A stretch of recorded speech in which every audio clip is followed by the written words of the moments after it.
Hi, NCRT Grade 11 Chapter 4 Chemical Bonding உடைய book back question answers பார்த்துட்டு இருக்கோம்.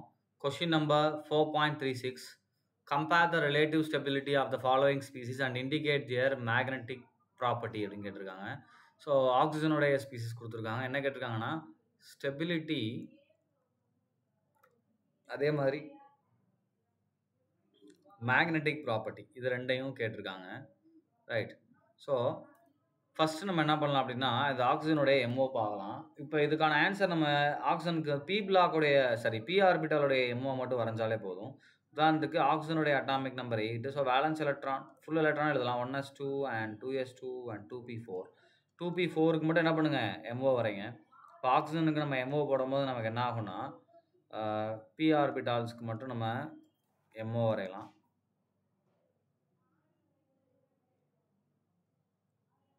So என்ன ஆகும் நமக்கு கீழே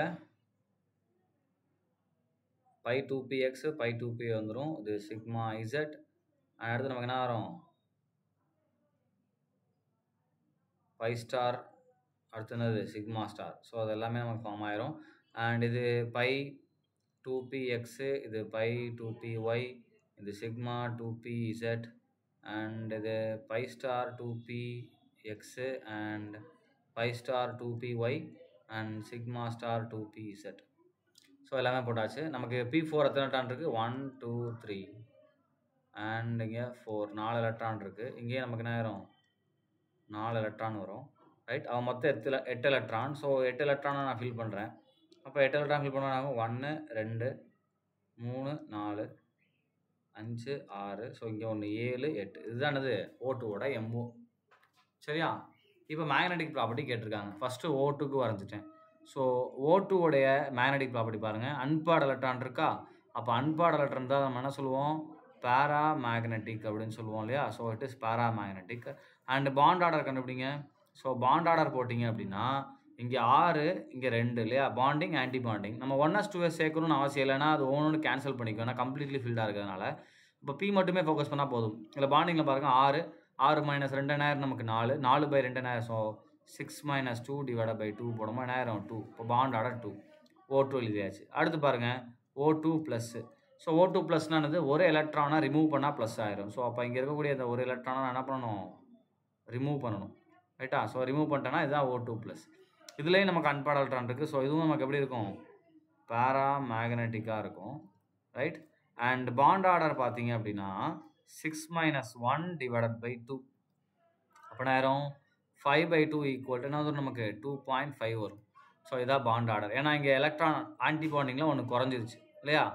அடுத்து பாருங்கள் O2 minus. So O2 minus படம் என்னது இது O2. இங்கே பாருங்கள் இது O2. இப்போ என்ன பண்ணுறோம் ஒரு எலக்ட்ரானை எக்ஸ்ட்ரா வரைய போகிறோம். ரைட்டா? ஸோ எக்ஸ்ட்ரா எலக்ட்ரான் நான் வேறு கலரில் எழுதுகிறேன். ஸோ அப்போ என்ன இருக்குது இங்கே எக்ஸ்ட்ரா எலக்ட்ரான் கண்ணுக்கே தெரியல இல்லைங்க, வேறு கலர் யூஸ் பண்ணிக்கலாம்.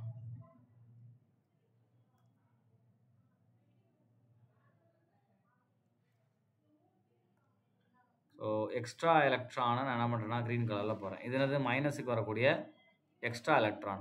அப்போ அது நமக்கு என்ன ஆகும் க்ரீன் கலருக்கு பாருங்கள். இப்போ எனக்கு O2 பொறுத்த வரைக்கும் அன்பார்ட் எலக்ட்ரான் இருக்குது. ஸோ இது பேரா மேக்னெட்டிக். O2 மைனஸில் பேரா மேக்னெட்டிக்கு. அண்ட் பாண்ட் ஆர்டர் பார்த்தீங்க அப்படின்னா 6 minus 3. ஏன்னா மேலே என்ன ஆயிடுச்சு 3 எலக்ட்ரான் இருக்குது டிவைடட் பை 2. அப்போ என்ன ஆகும் 3 by 2 that is equal to 1.5.